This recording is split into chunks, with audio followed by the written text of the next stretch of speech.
Because Texas makes more money than any other institution in all of college sports. They brought in $215 million last year. Number one. That's why we care about Texas. That's why people continue to root for Texas. Is because they believe with all this money, they should be better than they are. And it's always going to be sexy to bet on Texas because there are enough Texas people to float it. Yeah. This is why everybody wants Sam Ehlinger to be the next great quarterback. They got enough money to make it possible. I put a headline of Spencer Rattler and Sam Ehlinger in a title because I wanted to see if this would actually work. And I gave it substance and I told the tale of the tape. But I'm essentially talking about a kid that hasn't played significant football at the college level and another guy who has more touchdowns responsible for than any other quarterback that is returning next year. And now here we are. But if most of the decisions are influenced by money, is a losing team that still makes $200 million? Yeah. Is that a loss? No, it's not. It's good business. They went 8-5, and they're still going to bring in $200 million. So yeah, I mean, you're rapidly approaching lovable losers territory on that one. I guess Texas is going to be what the Cubs or the old school Red Sox of college football. Red Sox, because they've won a national championship in the last 20 years. Yes. I guess that's the comp because the Red Sox haven't won much since they won something in, like 3 times in those 10 years. They were pretty good. But I think the Cubs fits, right? Because the Cubs won a World Series, okay? And everybody's loved the Cubs for a very long time. But also factor in this, you could watch the Cubs just like you could watch the Braves for a while there. And so there are a lot of Braves fans that wouldn't have existed if Turner hadn't put them on TBS all the time. And it was a win. Texas thought they were going to be able to do that with the Longhorn Network. Turns out the Longhorn Network is actually just a bad idea because there aren't that many people that actually care about Texas volleyball. I mean, no, seriously. No, yeah. That's what it is. If you just showed Texas football on the Texas Longhorn Network, it probably makes money. It probably makes money. Even as Texas ain't been good, like legitimately good, since 2005. And they have not actually been what we think of as a blue blood ever. Because when you're talking about Texas football, the legacy is you've won a national championship once in the last 30 years. And you also are the last all-white team to win a national championship. So you get to carry that forever. I was about to say, go ahead, rock that one proud. You also really want to look around and say everybody wants to come to Texas when really I'm doing my due diligence and I'm talking with the kiddos and the kiddos are like, no, not only do we not want to come to Texas, they don't treat us right. You know, you've seen Latrell McCutcheon on this channel say, nah, Texas can take their offer back because they were so late to getting to me and I'm from Austin. I think that it's really about what you brought up, Laurel. It's the money. Like, Joe Jamil flooded that university with so much money that there's more than one statue of him on campus. Matter of fact, I love the story of Joe Jamil because it's Joe Jamil Field that they play on at Darrell K. Royal Stadium. And the first game they played, I think they took an L to SC or UCLA. Either way, he looked around and was asked, well, how does it feel about having your name on the field? It says, can I pay him to take my name off the field? Because that on that field right there was a disgrace. Ooh. And I'm going, see, that's the kind of booster that I need.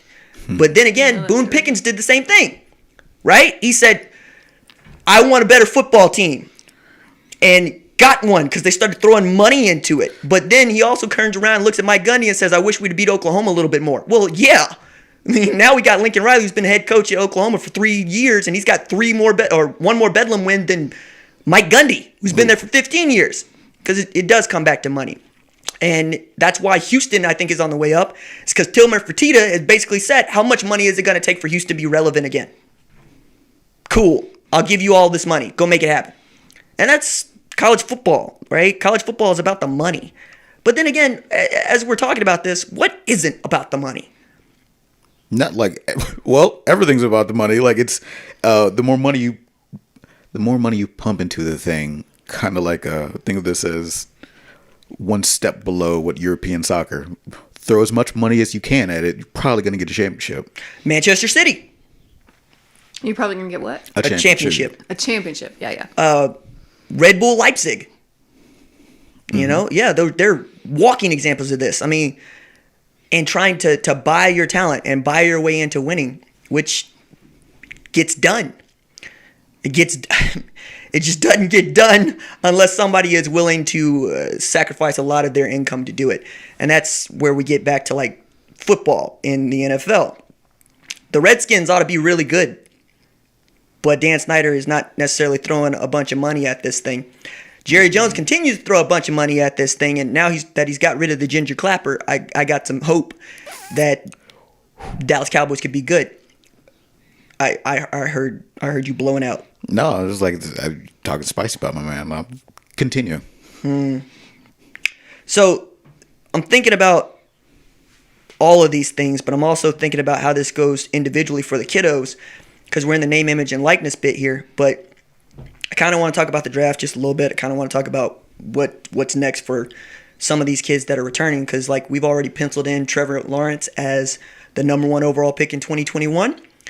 Even as nobody seems to be considering that Justin Fields could arguably get that spot based on how he performs next year. Passed for over 3,000 yards, 41 touchdowns versus 3 interceptions, also rushed for over 500 yards. He's also a full 2 inches taller than Tua Tagovailoa, which matters to some of y'all that height is. But then Trevor Lawrence is 6'6". Yeah, well, Trevor Lawrence is also hot and cold. And Trevor Lawrence has played with some of the best tools we've ever seen, right? Travis Etienne ought to rush for 2,000 yards if he gets as many carries as J.K. Dobbins. You know, T. Higgins is going to be a first round draft pick. Show me the first round draft pick playing wide receiver for Ohio State right now. You might get to Garrett Wilson in like 2022, but you ain't getting there today. Why are we still talking about Trevor Lawrence as the number 1 overall pick when nobody saw Joe Burrow coming this year or Kyler Murray coming last year? I like the spontaneity that college football can provide in some ways, and I think this is one way. But knowing that Justin Fields also finished as a Heisman finalist last year, and Trevor Lawrence did not, on what many people, myself included, thought was going to be the team to win the national championship. Why are we still giving Sunshine the benefit of the doubt? Can I ask you a question? Sure. Do you think that Trevor Lawrence is, for the past couple years, the worst starter on Clemson? Is this... I'm not saying this. I'm just asking questions. Is this kind of like Jamarcus Russell, where we have a supremely talented team where somebody's putting up very good numbers, but they might not be the reason why it goes? I'm going through my skull right now of the worst starters on that Clemson offense, and he's not it. Okay.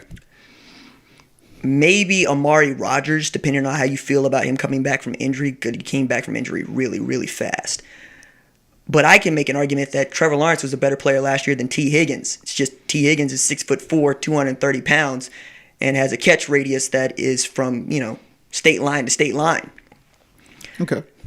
Travis Etienne was the best player on that offense last year. That I know for sure, and him returning is a huge deal, because I thought that he should have gone in this. But no, it's an interesting question. It's just, I think he's a top 10 pick. I think he goes to the first 3 picks. I just don't think that he's the number 1 overall pick right now. Today, I got Justin Fields doing that because Fields is much more of a compliment to what you're doing. Fields is also faster.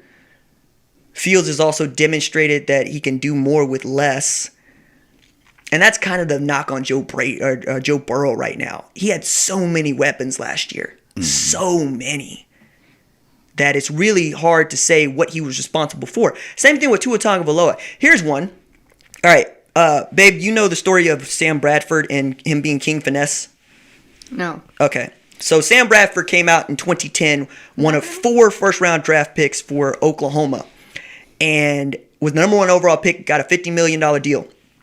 He was hurt and played behind bad offensive lines and got even more hurt. He also kept flossing people out of millions of dollars.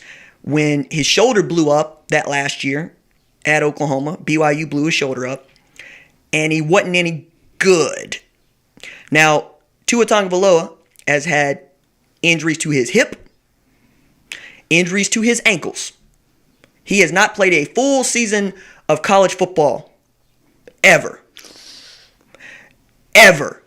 He didn't play a full season in 2017. He didn't play a full season in 2018. He's not playing a full season now. Okay? He's had to be pulled from each one of those seasons at least for like a half. because he got hurt. I'm beginning to believe that not only is Tua Tagovailoa injury prone, but I wouldn't draft him because I don't know that he's going to be around. When he's healthy, he's awesome. But you can't help me if you're not healthy. Well, who was blocking for him? One of the best offensive lines in football, Alabama. Yeah. You would hope that you get at least 16 straight games out of him, my man. And I don't know if they did that. Well, at least in one season. Yeah. And now you got to play 17 games. Mm-hmm. Oh, yeah. And if you're the number 2 overall seed, you don't get a bye anymore. So you're probably playing 2 more games than you would normally if you make the playoffs. I don't trust the dude to be healthy. And now that I know that he's going to get drafted in like the first 5 picks, what do we know about those teams that are drafting up top? They suck. And if they suck, the last thing they're going to be able to do is protect their quarterback.